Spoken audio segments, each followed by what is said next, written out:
Different countries around the world will tell you that they want to diversify their economies, whether it be from oil or agriculture, or in one case, in the case of Botswana, it's from diamonds. The sinking diamond prices has Botswana, one of the world's largest producers by value, looking for ways to increase demand and diversify the economy.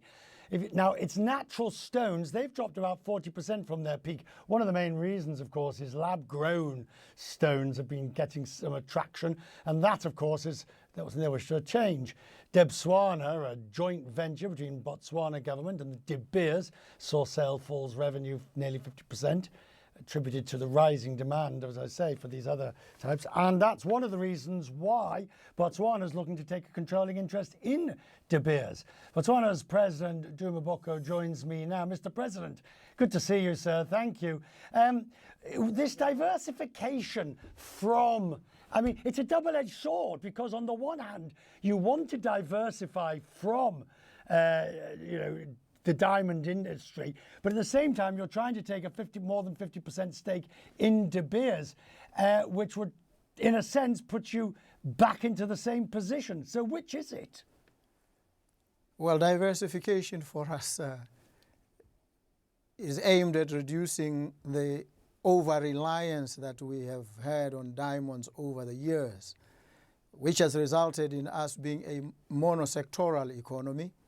We want to maintain our hold in the diamond sector. We want to strategically control the sector and reform it as we go forward.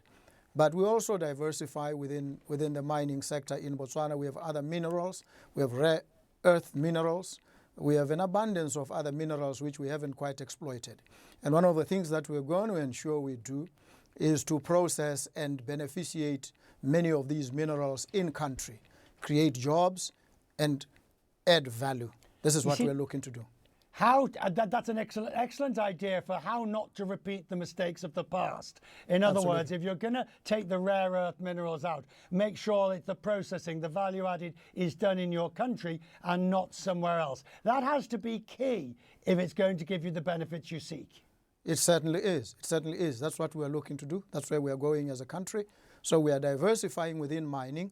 We are reducing our over-reliance on diamonds. We are also scaling up our marketing of natural diamonds and ensuring that their rarity, their provenance, and their differentiation set them apart from synthetic diamonds. And so they will continue to appeal, because of their rarity and specialness, to the discerning buyer, to a market that is somewhat discreet and insular, if we may put it that way.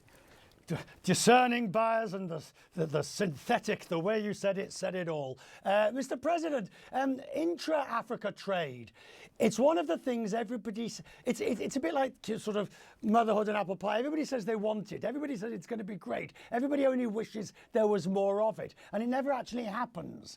The reality is, as global trade becomes more difficult, largely as a result of US tariffs, etc., but intra-Africa trade could be a great benefit. What do you see as the big problem? The first challenge really is the lack of interconnections between African countries themselves. We are now beginning to address that by ensuring that we develop trade corridors. The Lobito corridor, the Nakala corridor, and others are intended to ensure that we're able to move produce and products from one end to the other efficiently and affordably.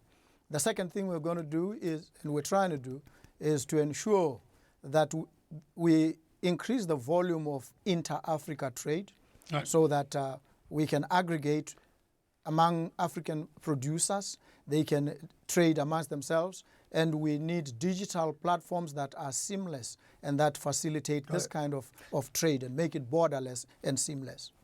You saw the US announce that sort of a golden visa, an immigration-based visa. I know this is something that you've looked at in Botswana as a way of an immigration or a citizenship visa for investment. What for you is the attraction of this idea of the global citizen visa, or investment, I should say? Well, we are a very small population. We have relied, as I've indicated, on a single commodity. We need to move away and identify other income-generating means and streams. Citizenship by investment is one such way in which we will enable investors to come in, deploy their finance, deploy their resources, acquire citizenship for deploying those investments, and be able to participate in powering our economy, because we want our growth to be private sector led. One final thought occurs to me. You came into power just a year ago, within last year, and a great wave of support. First change of government in recent history, a huge amount riding on your shoulders of change. Is the job bigger than you'd imagined it was going to be to turn this round, and are you enjoying it?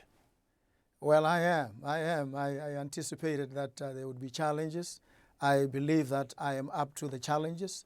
Happily, I enjoy the full support, the faith and confidence of the vast majority of the people of Botswana who voted. They still maintain a lot of faith in their government, and we are doing everything we can to turn around the economy, to digitalize it, to focus on agriculture and agro-processing, to ensure that we beneficiate our minerals and we grow the economy and create the jobs that they need. That's what we are on now, and it's going reasonably well so far.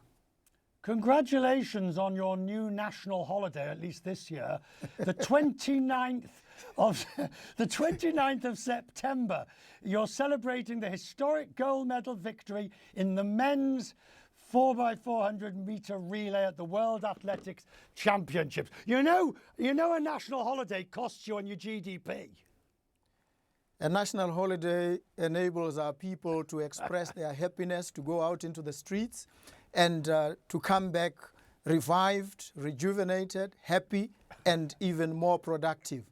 So what on the face of it we may seem to lose, I think we'll gain it 100-fold in the productivity and the zeal that people will return with.